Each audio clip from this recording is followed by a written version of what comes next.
governors from different parties, either the APC or the PDP majorly. But what we've seen so far is that there's a huge disconnect between people who win elections and what the parties stand for, which is a clear indication that our parties may have beautifully written party manifestos, but that is all it is. There is a clear lack of capacity in translating this policy direction as reflected in their manifestos into real policy actions when they get into government. So ordinarily, we have a situation where people assume office, but you cannot tell what the policy direction is. At the point, you think, oh, you have a sense on what this party wants to do, but by the time they are in 1 year, 2 years after, you really cannot say what exactly is going on. There's a lot of how an ad hoc approach to issues. By the time you have ad hoc approach to issues, you cannot have a foundation, a foundational policy framework to guide those actions that will be taken. And that is where we are currently. It's not that parties don't have manifestos or that parties don't have constitutions that are beautifully written. It's just that a lot of party members do not even believe in what the party stand for. And because individuals can move across parties, today your APC, tomorrow your PDP, it also creates a lot of confusion for individuals in office to actually understand what their policy direction would be and remain steadfast to that policy direction. You know, it brings me back to the same question again. I mean, you've laid it out beautifully, Cynthia. But I mean, these parties take ownership at the initial stage. Shouldn't there be somewhat of a monitoring mechanism to ensure compliance, to ensure that, look, this is the direction that was set at the onset, and look, you need to continue in this process. These are the policies that we've laid out. So if you take ownership at the conception level, shouldn't that continue reasonably throughout the tenure of a particular government in power? Well, I think the issue here is the fact that performance has never really been the basis for assessment for individuals to return to power. We've not focused on assessing based on performance, because if we had focused, or if we focus on that, parties would take the responsibility to assess individuals who get into government. So the idea of monitoring and evaluation and learning seems to be only an issue within the CSO or the private sector. Parties do not think they need to assess their performance in government, because we've not yet had a democracy that is based on, or rather an electoral process that is based on individuals electing leaders based on their capacity and the performance in office. So why is there a major challenge? Let's look at the basic things that happen. People win elections. Once they win elections, the political parties go back to politicking. So it's almost as if parties focus on just winning elections, not necessarily on governance. Political parties in Nigeria are yet to understand that they are an important institution in our democracy. That when an APC or PDP government, for instance, or ADC or any party, SDP, whatever party is in government, that once you win an election, that the next line of action for the parties is to now begin assessing the performance of their representatives. So who represents us at the federal, at the state level? How are they performing? Is this in line with our manifesto? And ensure that they hold their representatives accountable. So if you follow other democracies in the world, be it in Africa or in the Western world, you will see party members also holding their representative accountable and saying, you are not acting in line with our party principles. You're not acting in line with our party guides and policy framework. And so you see the level of accountability is not just left for citizens alone. Political parties play that first role. But we are in a situation where our parties are not properly instituted as political parties, right? It's almost like we have individuals who come together under a party name, which is where there is a problem. How we should work is for every political party, once you win elections, the next line of action is to ensure that your party is performing, because that is what you're supposed to sell to the voters in the next elections, that our party did A, B, C, and D, and so you should vote for us. But you see, what happens is when we're getting to the next electoral cycle, it's not necessarily about parties, it's about individuals, because there are people who won elections in 2019 who were under APC that will be contesting 2022 under PDP, or who were under PDP but will contest under APC. So how does the party remain accountable to the people if individuals who are in office easily switch roles before the next, easily switch parties before the next election? So honestly, we're in a big situation now, and I think it's left for us as a people to begin to hold the parties to account. We need to actually become familiar with what party manifestos and party constitutions are. Citizens, these are informations that are available, right? INEC has on its website the constitution and manifesto of every registered party. We need to actually start downloading this document and reading it. Let's hold these parties accountable. We are currently led by an APC government. If you read their manifesto, you will be surprised that what is in the manifesto, if you read it, you would have so much hope. But when you look at the reality, it's not what it is. If you go to states governed by the PDP, you read the manifesto, you would have so much hope. But when you look at the states, the quality of governance, you'd be at a loss. So you see, what we currently have is that our democracy, yes, it may still be a young democracy, but we should not use that as an excuse, right? Let's begin to get things right. As the people, as citizens, even as media, we need to start engaging parties based on what you have in their manifesto, because while we seem to be moving haphazardly without a direction, it's because at the foundation itself, there is a major flaw. There is a disconnect between those in power, what their party manifesto says, and what their policy direction is. So anything comes and they fall in line. And that is why we continually have this major challenge around public policy and the quality of governance and how parties represent what they ought to represent based on what is in their manifesto and their constitution. Cynthia, you've incidentally raised a couple of issues. Yeah, I think I'll just take them one at a time. I mean, you've somewhat inferred that political parties are bereft of ideology, and I would think that as a convergence of people with similar ideas, I mean, it should make it easy or easier for political parties to have specific ideologies. But I mean, we've seen what is playing out in political parties in Nigeria.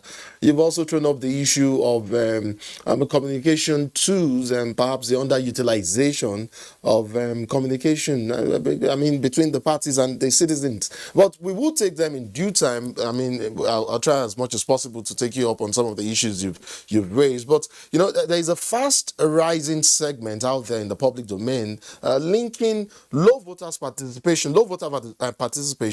to rising negative perception of political parties in Nigeria, thus calling for a renewal of political party system and structure. But to what extent can one expect political parties in Nigeria to renew themselves and to better respond to current societal challenges? Well, I think first it begins with citizens making demands on these parties, right? It's time we start voting out parties who do not perform and say, we don't know what you stand for, because at this moment we're confused on what you stand for. That's one part. And the second part is that conversation around, do we need to review the whole system, more like a total overhaul, right? If you look at how different these parties emerged, it's almost like the parties were formed to just take over power. It's not necessarily because they had a bigger plan. It was, if you think about the PDP, right, there was a moment of transition. We needed the party to be in place. We needed democracy to be in place. So it was basically about democracy coming and civilian rule. People needed to serve. So that was it. If you think about the formation of the APC, it was more around, we need to build a force that's strong enough to take over power from a ruling party that has been in office for years. So it was more like parties merging together. The ultimate focus at the time for the APC was to take over power. And I think they never really took our time to understand what it means to take over power. So if you think about both parties, they've had both their histories have been basically let's take over power, not necessarily how do we build this democracy. So while the basic things were done, you bring in the technical experts to put together a constitution and a manifesto because you need that to register as a party. It was never really about internalizing, for party members to internalize what these documents or what the contents of these documents were. And so that is a major flaw. But where is the opportunity?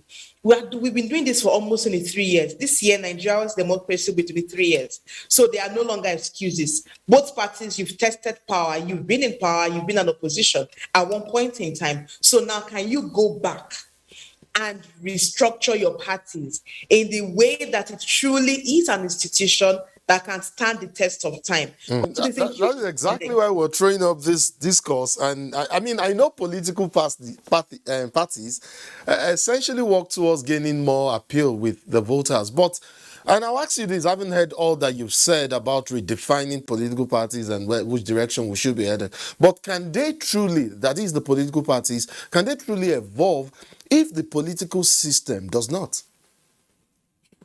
That's a tough question, right? Because it's going to be a journey.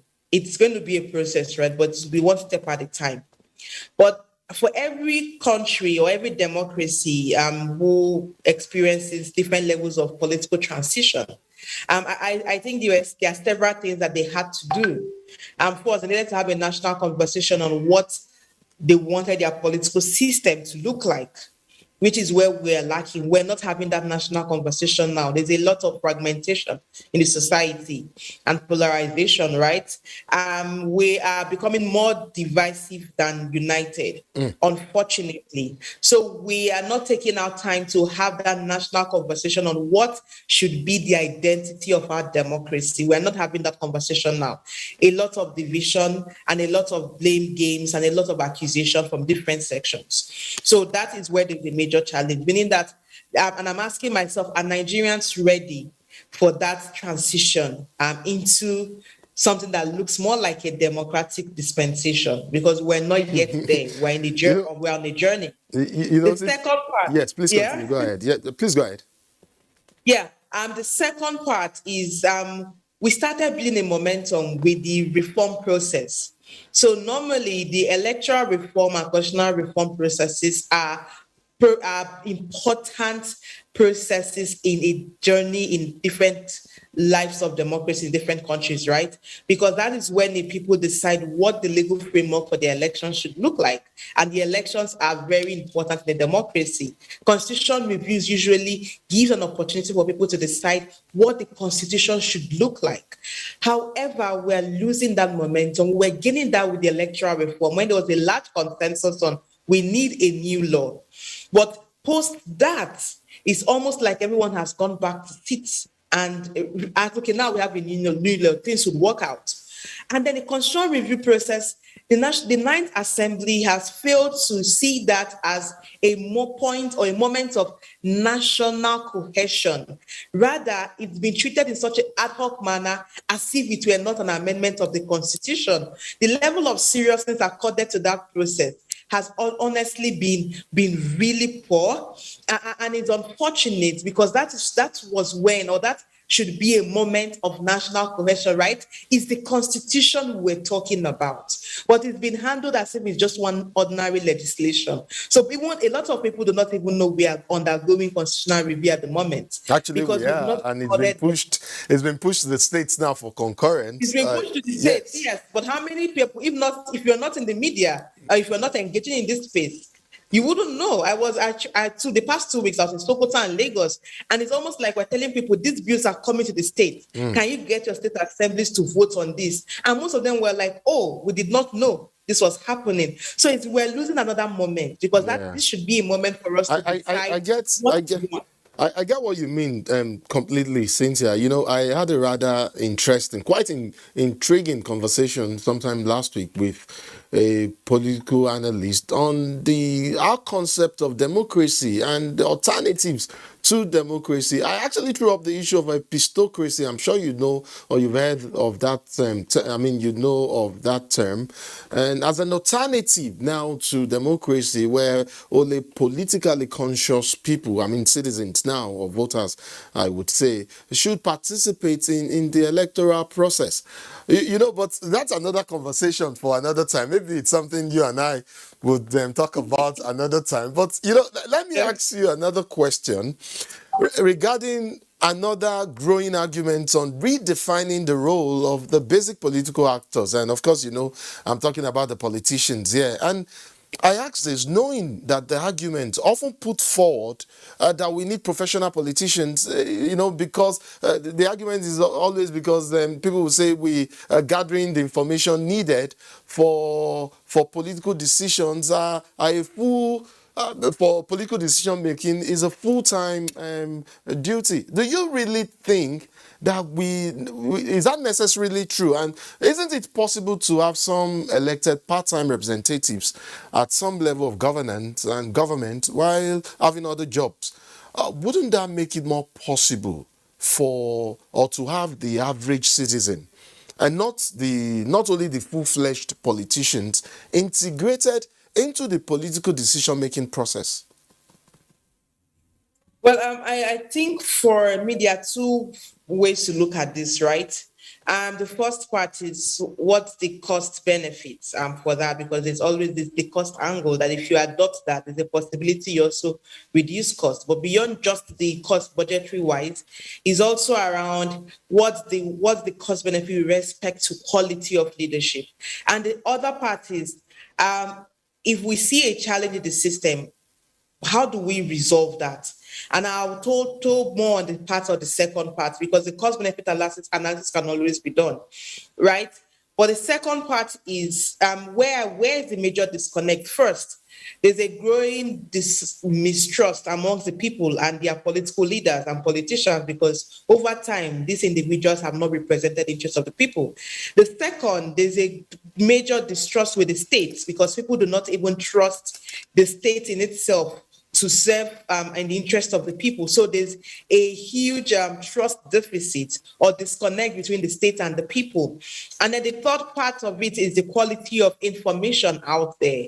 When I'm talking about information and education, it's about understanding what politics in a democracy ought to look like, not necessarily literacy or illiteracy level, right? And I think I'll look at it from different angles. Now, how do you address the challenge of mistrust? Recently, we started exploring the concept of deliberative democracy. What the idea of deliberative democracy is that you create a system where there is an integration of public deliberation into policy making, where beyond voting at different levels, be it the state, on local or national level, that there is a process where for every policy issue, there is a citizen-led assembly where there are people in a community representing different interests who deliberate on those issues and come up with a resolution which informs policy. That with a culture of deliberation before policies are made, the idea of professional politicians will no longer exist, because that way politicians exist to just implement the decisions that the people have made through a people or citizens assembly, because at this point there are more people involved in the process. And if you introduce a culture of deliberative democracy at different levels, what do? First, you create a sense of belonging amongst the people. You create a sense of a people-driven policy-making process, because then you have more citizens involved in the process beyond just voting. And then third, you give citizens a sense of accountability and responsibility, in the sense that first, we know we vote you in, but we are part of the government and we hold you accountable if you do not represent our needs based on what you deliberated on. you're part of the civil society. I know you have a measuring tool. I mean, that you use to gauge public response to initiatives and policies or programs that you intend to pursue. Shouldn't political parties also have somewhat of a PPT? PPT now, I mean a public policy tool to measure and gauge responses so that they can properly, be in tune with the needs, the needs of the Yeah. people and not just what the Well, people want. yes, that was why, if you remember my earlier comment, I said parties do not even have a culture of monitoring, evaluation, Yeah. and learning. They believe this is something happening that is for businesses, right? Because they are not running parties to be a going concern. Most of our parties are redundant after elections. Parties need to incorporate that, because if you have a manifesto and a constitution, you need to ensure you're tracking and measuring performance. How are we performing? Are we connecting with the people? And can the people vote us next elections because we have performed? And then showing us after a period, this is what our party has achieved in these past 2 years. We've not gotten there because honestly, we can't get there if the person who was leading in a party A tomorrow is in party B. So how are we going to track it? So that's where there's a problem, that we are not even having sustainability in the party because we don't have people who are committed to the party ideologies. I hear We just you. have individuals who want a platform, I hear and you, we can't Cynthia. move forward if we don't get that point right. I hear you. I hear you clearly. Unfortunately, we're totally out of time. My director has been in my ear, wanting me to round off, but we're short our time allotted for this particular interview. I'd like to thank you so much, Cynthia Mbamalu, Director of Programs, Yaga Africa, for once again coming on Insight. I mean, for your very insightful thoughts on this issue. Of course, this is an ongoing conversation, and Yeah. very soon, or quite presently, we should be able to bring you back here and look at other aspects of this discourse. Thank you so much for coming on Insight. Thank you for having me on Insight. Moving on, I would like to review how the fusion of the public and private sector is engendering economic growth and development, and how the new Partnership for African Development is fostering that growth. And of course, Nigeria has done not one, but two peer reviews and is poised to making significant headway by way of aligning and adjusting areas where lapses were identified. I'll be having a conversation with a public policy analyst, Margaret King. Professor King is the Director of International Studies at Chicago State University. She was recently named the U.S. Midwest Regional Chair of Economic Development and Global Trade. Welcome to Insight, Prof. Thank you so much for having me. Okay, so I think when it comes to NEPAD, and I want to believe you have an idea of what NEPAD does and all of that, and its emphasis on African self-reliance and integration. The continent's core participation in development, and I mean, also becoming a catalyst for development, the development process. Of course, I deduce as well that in trying to provide an African alternative to global market-led growth, Africa is questioning the imbalances in the global market system. But my question really is this.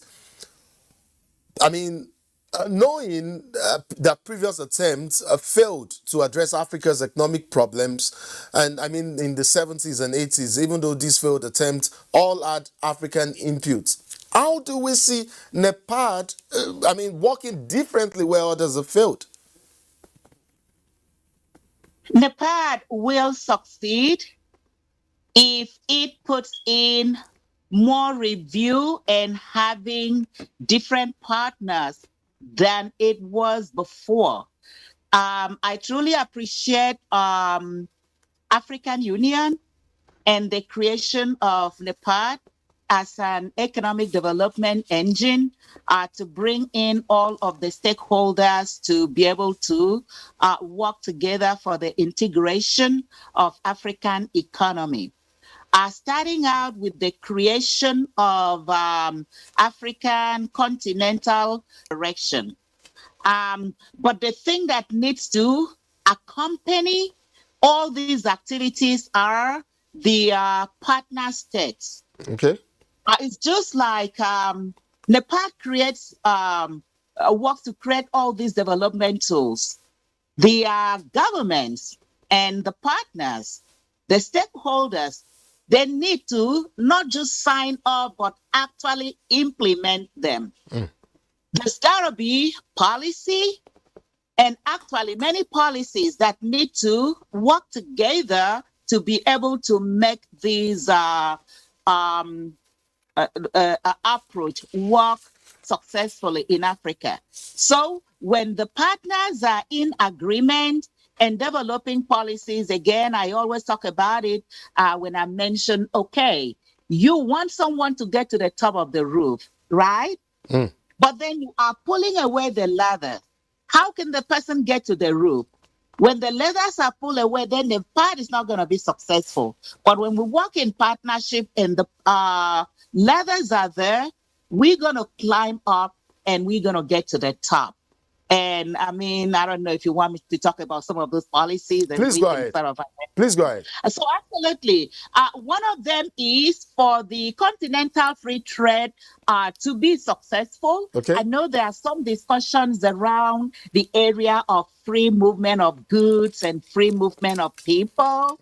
I took a road trip with my students, organized from Chicago State University.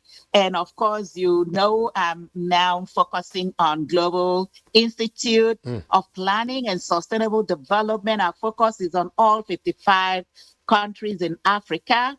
And we took a road trip. We arrived, had sent some set to go through Senegal, and then had some group that came in from Ghana. We arrived in Accra and we decided to do a road trip, all right, from Accra to Togo, Lome, and then move into Benin Republic and, of course, get to Nigeria to basically see what do these countries have that we can begin to promote to encourage development in Africa. But the issue is, as you get to one point, beginning to move into another, it was a whole lot easier until we got to the Nigerian border. Seriously? There were so much issues, trying to cross. Now, if we don't have those free movement, now it's going to make it kind of difficult for ACTA to work well. So the policies have to be in place to make sure what NEPAD is creating with the stakeholders and partners are going to be successful. Digitalization is another one. When we are focusing on technology, I sit here in Chicago, all right? Yeah. And I'm talking with you out there where in Abuja? In Abuja, yes. I'm telling you. So when we get technology, using it to the best of it, I understand Microsoft is about to train about 5 million Nigerians, which is awesome. We got to increase the use of technology with Nepal for the success of development, sustainable development in Africa. And we can talk about a whole lot of other issues. So you talk about these bottlenecks. Just somewhat put forward some suggestions as to the way forward and just how much we can engender growth, economic growth, if we laid the foundation for the growth, utilizing digitization, reducing bureaucracy at borders, ensuring free trade and free movement of persons as well, goods and services as well. I get all of that. I also want to think that you may have gotten an idea of Nigeria's first and second peer review and some of the lapses, identified lapses. So I understand the importance of African peer review mechanism, and I get that. For Nigeria, for instance, reflects, among other things, it does reflect the perception of Nigerians on the quality of governance in the country and provides a roadmap for addressing identified challenges and weaknesses with a view to evolving better governance and practices. Talk to me in terms of the reviews done so far and lapses identified. What areas do you think are key for Nigeria going forward, and how quickly should these areas and lapses be addressed? I have not basically looked at those reviews, but I can having a bit of idea of if I were to do those reviews, what I would basically talk about. Yes, good governance is really important. Okay. But one of the areas, let's talk about high unemployment. All right. How do we go to other countries and create employment for them, bring them to Nigeria while we have a whole lot of unemployment in Nigeria? That's one area.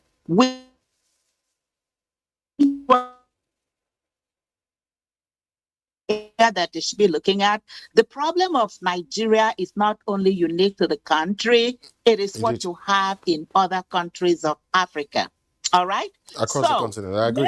how do we solve the problem of unemployment when many of the countries are running to another country, bring them in, getting money from there, and then whatever project they're going to be working on, Nigerians are not fully involved. Technology is not left behind. Even something as digging a hole for electric pole. You have foreigners coming to do that in Nigeria? When we have our universities Prof, producing actually, that is not graduates. true. We've gone beyond that stage. I just wanted to chip that in real quick. Mhm. Please go ahead, Prof. Right. So the policies are, if we're gonna go get and I try not to mention names because my intention is not to destroy any company or any country. Yes, please. But I'm focusing on policy issues here. Very well. If we're gonna build roads, and we do have road giants that are not Africans, that are not from Nigeria, for them to get that contract, it should be something that they leave the technology behind. Our engineers should be part of that work. A certain percentage, and when we are talking also about gender parity, these are some of the issues that we need to correct. I just saw an article on my platform that the governor of Ogun State has signed about 35% women participation, I believe, in the government. And that's a good move. But we are looking at issues where women and youth can be fully engaged. Young people are very smart. If we continue to have our old politicians, and with due love and respect, they've done a lot for the country and we appreciate them. But there comes a time where you do not have new knowledge anymore. Let's get the young people involved in governance. Let's get different groups, have a conversation with them, and let others come in and help to govern the country. Of course, I understand That's the idea. Yeah. I understand it's early hours there in Chicago, so let me just quickly ask you a final question so you can go begin your day. I know in spite of our best efforts, overcoming our addiction to foreign aid remains another major challenge. Can you give me examples of some successes or perhaps an African model of financial engineering that may help to mobilize, other resources to foster a homegrown development model that can work for Africa? Homegrown development model. You just speaking my language. You need to be connected with the Global Institute because, as I mentioned, we started our Global Institute at my university, Chicago State University, but it's grown outside the university because of the need in Africa. Our model is akin to African Union's Agenda 2063. All right? Yes, please go ahead. 2030 sustainable development goals. All right. Africa needs to be developed by Africa. The Global Institute of Planning and Sustainable Development, what we have done is amalgamate, or if you might want to use all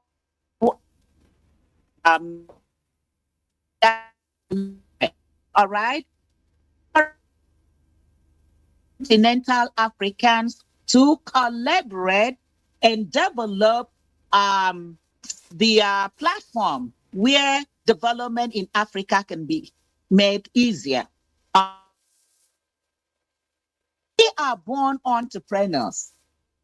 And if we're not looking inwardly, we cannot do that. So entrepreneurship would be the first one. Most people finish college, they're running to the government to find them jobs. Government is not going to give them jobs. We need to promote the private sector. We need in our universities, our young people right in university create something that they can put on their resume when they're finished and going to find a job. As a matter of fact, they shouldn't be finishing from the university to go looking for the jobs that are not there. They should be learning how to become employers of labor. All right? Starting with a little idea of something that you learn. Do not just learn how to do it, actually do it. So that's what the Global Institute is doing, coming alongside, working with universities, whatever you have learned, put that knowledge into entrepreneurship. Let's work with you, development model. Let's lives in Africa. Let it be. I know the piece is investing in the people. Let's invest in the people. Let's get the money in there. And this is not aid, because aid does not work. All right. Aid is free money, and people just misuse. Entrepreneurship, maybe microfinance, depending on what level of business is that. They pay back the money, but we work with using the money the way they said they were going to use. Start out small. When that, and we're using the Bible principles here. I'm not here to preach, but it works. If you are faithful in a little, you are going to be trusted with more. We cannot trust people who are not faithful, even in the way we are selecting our leaders. If the leader was not faithful in delivering, why should we have that individual back? So these are, and we can set that up, but these are some development models that are working, focusing on individuals, promoting the gender parity. I let them start out with entrepreneurship training, get skills acquisition, all right? Have skills acquisition involved in there. And from there, work with them to get the business officially established. Officially, I mean, so they can get to pay taxes to the government, and government can use the money and develop the infrastructure. All right. And as they work, let them pay back the loans. When they are successful, they can come back for more loan in terms of a revolving approach. I know you don't have the time, but we can go more into this. Unfortunately, like you just alluded to, we do not have the time. But of course, we will create time and get you back on this platform so we can talk some more on these issues that we've raised. Public I will be policy. happy to do that. Very well, very well. We will get across to you, and of course we can take on other aspects of this issue. We did struggle a bit with the connections as well from Chicago. I wonder why that is. I mean, but we've been able to garner quite a lot, as a matter of fact, from you. Public policy analyst, Professor Margaret King. I mean, it's been a pleasure speaking with you. Of course, Professor King is the Director of International Studies at Chicago State University. Like we did say at the opening, she was recently named U.S. Midwest Regional Chair of Economic Development and Global Trade. It's been a delight, a pleasure speaking with you on this matter. Thank you so much for coming on Insight.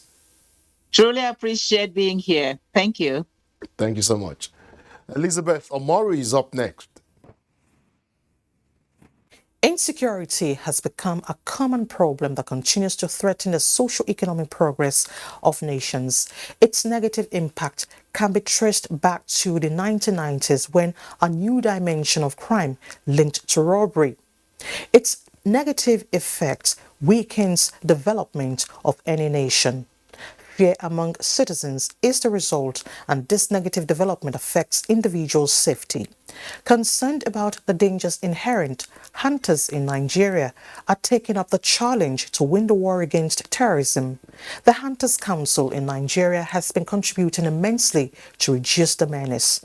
To set the conversation on the issue is the Commander General, Niger Council of Hunters, Dr. Joshua Oshotimehin. Thank you so much for joining us on the program. Thank you so much. We are dealing with security of life and property. We are hunting for the giant animals, which are the criminals. You agree with me? If there is no security, there will be no peace. No matter the amount of money you have, if there is no security, there is no way you can spend it with all your mind at rest. So that is why we sensitize our member and we told them, look, we have to focus on life, saving life and property, rather than going to the normal hunting for rabbit, giant animals. And all that. Yes, sir. That's what we are doing. Our focus now is on the giant animals, which are the criminals. And I want to bring to your notice that, to the glory of God, we have achieved a lot of successes in our operations. As I'm talking to you right now, 186 of our members of this council has been deployed on Abuja Kaduna Road. This one is more than going to the forest and look for rabbit, or looking for antelope to eat. What we are doing is to collaborate with the existing authority, the conventional security outfits like the police, the DSS, the army, the navy, to make sure we secure life and property. And you agree with me that naturally, hunter, they are the last cadre closest to the community. They know the terrain, they know where the kidnappers are, they know where the bandits are. You talked about intelligence, and that brings in the issue of cooperation with the police, with the local vigilantes. Yes. What is the level of synergy like for you carrying out your activities, the council actually? Yeah, thank you. We are doing a very good job with Nigerian Police Force. Not only Nigerian Police Force, I have to use this medium to appreciate the #1 police officer in this country, that's IGP, by allowing our member, hunter, to be trained in all the training schools across the country. And we are certified by the IGP certificate because of our intelligence report. The local vigilante, they work within the society, within the community. But you agree with me, no officer, no agency, no commission, no deterrent like the Nigerian Hunter Council. We have also collaborated with the civil defense on issue of agro rangers. They have a unit called agro rangers. And we have a unit too called counter-terrorism. If there's any attack, like for example now, we are in Binigwari local government in Kaduna State, as I'm talking to you. 5 line there now to be passing to law for 3rd reading. We have done the 1st reading, 2nd reading, and public hearing. And any moment from now, the justice will be done. If the public hearing is not in our favor, their report would have been forwarded for 3rd reading, because the traditional ruler that came to Senate to support us. Are we together, ma? Of course. Now I want to tell you, the issue of synergy, I believe we are doing our best to make sure Nigeria is at peace with constituted authority. And remember, we are not yet constituted. We are not like police. We are not like DSS. We are not like army. And those are the watchwords we normally tell our people. When you arrest criminal, make sure you hand it over to the police, to the DSS for prosecution.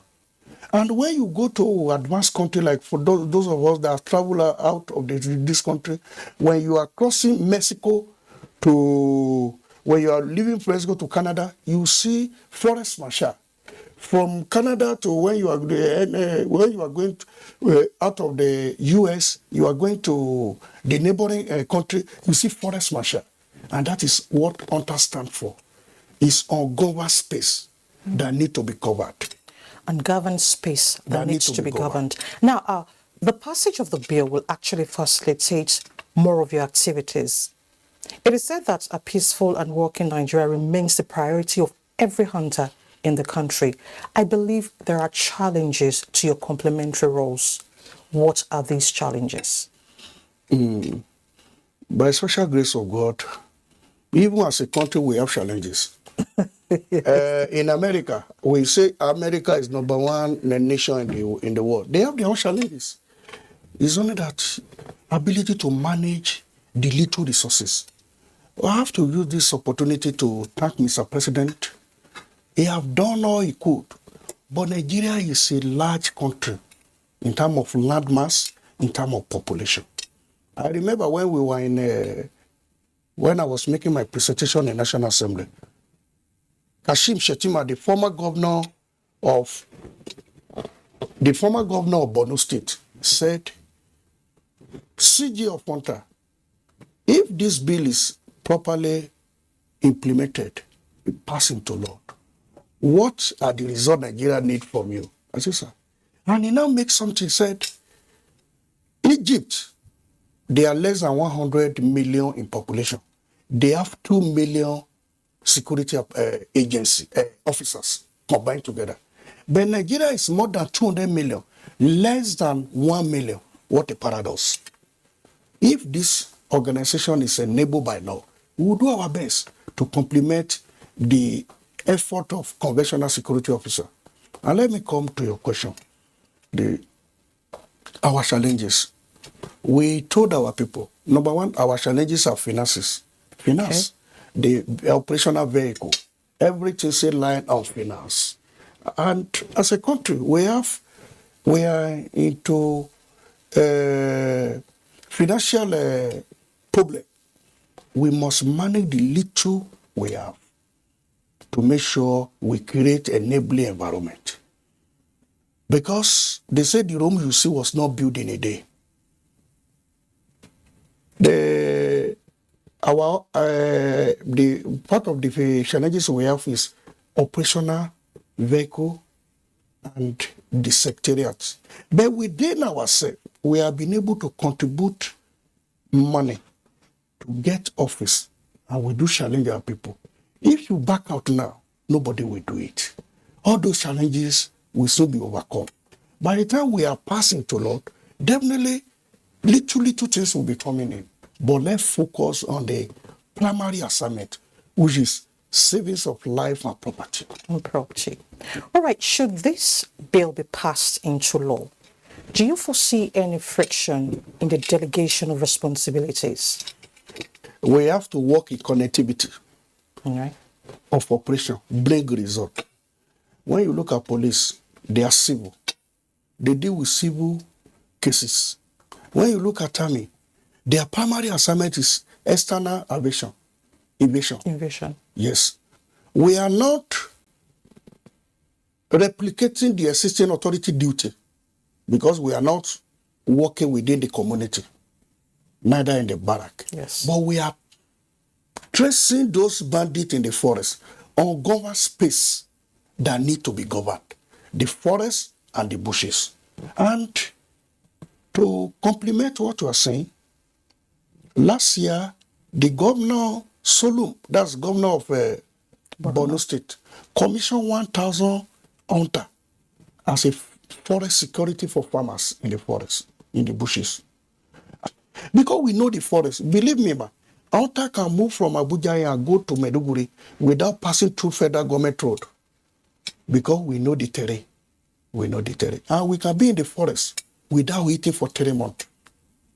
They were empowered by the little things. We will do more.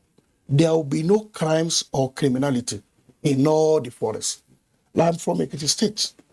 When you enter my state today, I should know that this woman is not from the state. That is the beauty of UNTA. Maybe you are from Adamawa. By the time I enter Adamawa, you should be able to know that I'm not from Adamawa. Are we together? Of course. I'm really thinking out loud. I'm sorry I have to come in there. I'm really thinking out loud from some of your statements right now. But shouldn't the synergy be between you and the armed forces? I'm assuring you that until we complement effectively the roles of conventional security officer, most especially in the forest and in the bushes.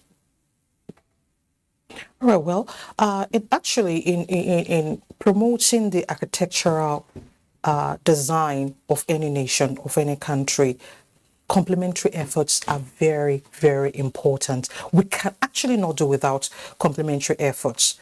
But I would like to put it to you personally. How do you see our security architecture?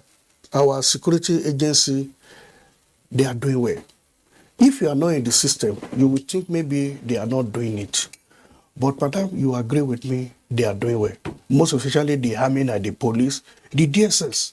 But Nigeria is a vast, is a large country. In Egypt, we have less than 100 million population and more than 2 million security agency. Are you getting the calculation? Nigeria is more than 200 million, but less than 1 million.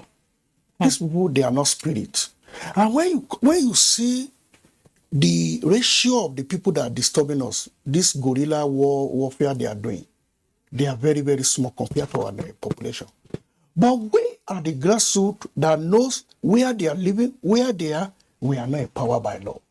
So there is a missing link between the grassroots and the authority. So if this missing link can be overcome, I believe we'll get it right, because definitely police cannot be everywhere. Of course. Army cannot be everywhere. But Alta is for the noose and craning of every villages in the forest, everywhere. We have been trained by Nigeria police. We have been trained by Nigeria Army. Last month we were in Army Resource Center to do interagency collaboration. And Alta was invited. I appreciate that, because there is sense of belonging they are now giving to us. But that is not up to the nugget of what we are saying. Something must be put in place. Alta, you are now a security force in this country. Anybody will get arrested in the forest, we hand over to police or to the army. Going forward, what is the way out? Do you see us winning the war against terrorism soonest? Through a collective rescue effort. Are you getting my point? So with this, I believe, if the needful is done, and with the goodwill of our father, Mr. President, who is working day in, day out, I believe we are going to overcome. Dr. Joshua Oshatime, Commander General, Nigerian Hunters Council, thank you so much for your thoughts on insights. Thank you. Thank you very much. And that's it on this episode of the program. Do join us same time next week for more on Insight. My name is Nnamdi Ajipo. And I'm Elizabeth Omori. Be your brother's keeper. We'll see you next week.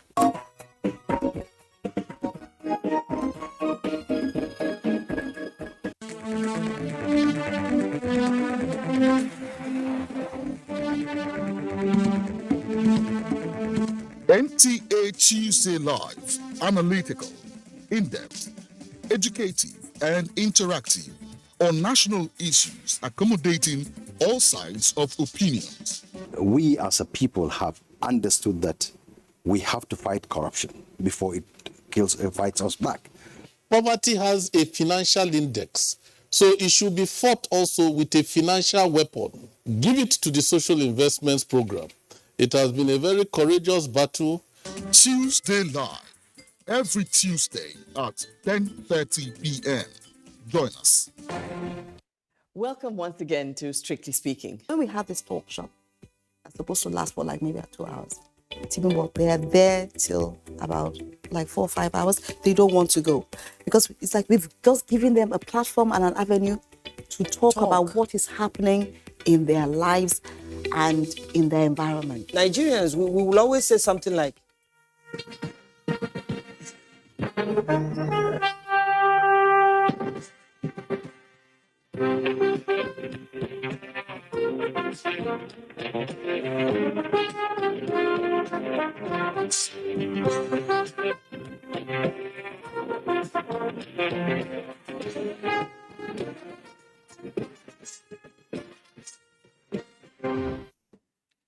There is no gainsaying that we live in a digital age.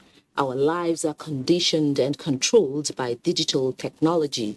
Most parents are digital immigrants who are responsible for parenting children who are digital natives, well schooled in the digital world than their parents.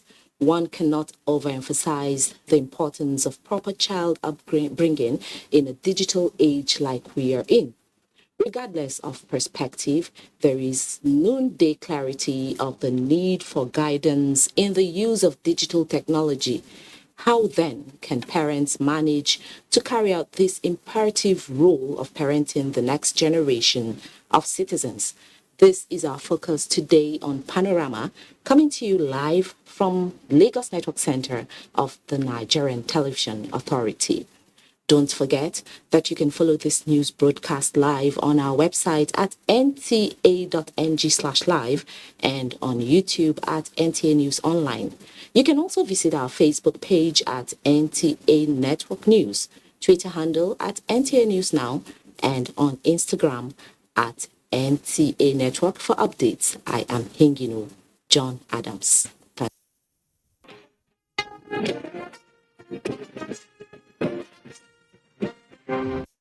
We begin by telling you that President Muhammadu Buhari has joined the Muslim community residing or working in the State House at this year's Ramadan Tafsir. The chief imam of the State House, Masjid Ustaz Abdul Wahid Sulaiman, is leading the spiritual reawakening activity from where Adamu Sambu reports. Fasting in the month of Ramadan is a deeply spiritual practice which, amongst others, develops the quality of righteousness in the Muslim faithful. Understanding the teachings of the Holy Quran and the Sunnah of Prophet Muhammad is critical towards driving maximum benefit from this uplifting opportunity.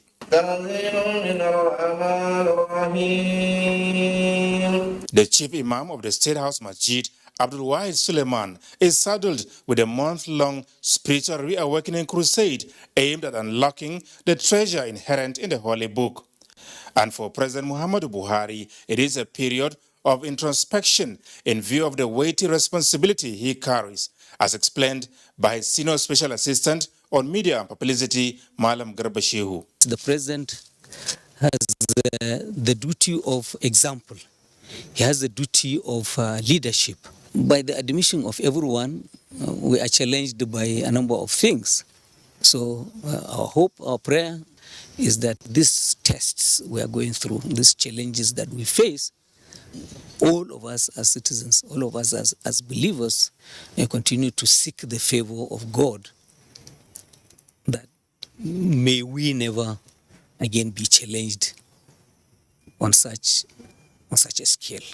Malam Garba Shehu is reassuring Nigerians that the Buhari presidency will not shirk its responsibility in effectively securing the country for a sustainable future. For the president, he would like that actions speak for the administration rather than the word. Even those who don't support this administration must come to terms with the fact that there is a calming down of the intense warfare against the Nigerian state by Boko Haram and the ISWAP. And the surrender in their thousands. So Nigerians bear with the administration of President Muhammadu Buhari. Relief is well on the way. And I'm absolutely certain that in the same manner that terrorism has largely been subdued in much of northern Nigeria and the Lake Chad Basin area, this challenge of banditry, it too will be defeated and the country will enjoy peace. Imam Abdul Wahid Suleiman prayed to God for unity, peace, and security for the nation, urging all citizens to do justice to one another through repentance, humility, love, and righteousness. From the State House, Adamu Sambu, NTA News.